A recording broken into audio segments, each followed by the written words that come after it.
Ya pullo momoyu. Menga qara, dachani ham yetib qo'y. Ha. O'zimizdan pitak keyin ko'rishamiz. Men senga ishonaman. Bo'l, hop. O'rtoq, Jamshid akam telefonni ko'tarmayapti-ku. Nima qilamiz? Bilmasam endi. Men pul olmasam bo'lmaydi. Ana uy egasi kelyapti. Ketdi? Assalomu alaykum aka. Va alaykum assalom. Assalomu alaykum. Va alaykum assalom. Charchamadinglarmi bolalar? Yo, rahmat aka. Bitirdinglarmi? Ha, bitirdik aka. Ha, yaxshi bo'pti. Aka, Jamshid akam telefonlarini olmayaptilar. O'shanga biza bilan hisob-kitob qilib olasizmi? Men shu Jamshid akaliga hamma hisob-kitob qilib yuborib bo'lganman-ku. Boshida avans berdim, o'rtada yana pul oldi. Mana 3-4 kun oldin yana o'pshi hamma pulni yopib borganman, 0 bo'lganman men. Aqlamiz to.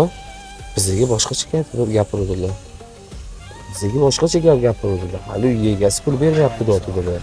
Ya bilmayman, lekin men berib yuborganman bolalar. Telefon qilib ko'ringlar, yana anaqalar bolalar, sog' bo'linglar bolalar, rahmat ko'p. Mayli aka, uzr bezida qilgan. Yo, bo'ldi, cho'tki. Kim bu? Jamshid aka. Aka, bormi siz-chi? Yaxshimisan, nomlab? Yaxshi, rahmat. O'shanda sizlarni men o'zim sarson qildim. Sizni rosa qidirdik aka. Ozgina boshimga mushkul tushib qoldi. Aka, sizni kasringizga onam ahvollari og'irlashib qoldi o'sha payt. Yomon dilim og'ridi aka sizdan. Ukam, to'g'ri. Sizlarning haqlaringni yedim men. Mana hozir farzandimni mazasi yo'q, ukam. Sizlarning haqlaringni olib keldim. Ortig'i bilan, ukam. Bizdan o'zimizdan haqqimizni bering aka. Bu yerda o'rtog'ingning ham haqqi bor, ukam. Meni kechira olsanglar, kechiringlar, jon ukam. O'rtog'ingni ham kechirsin, ukam.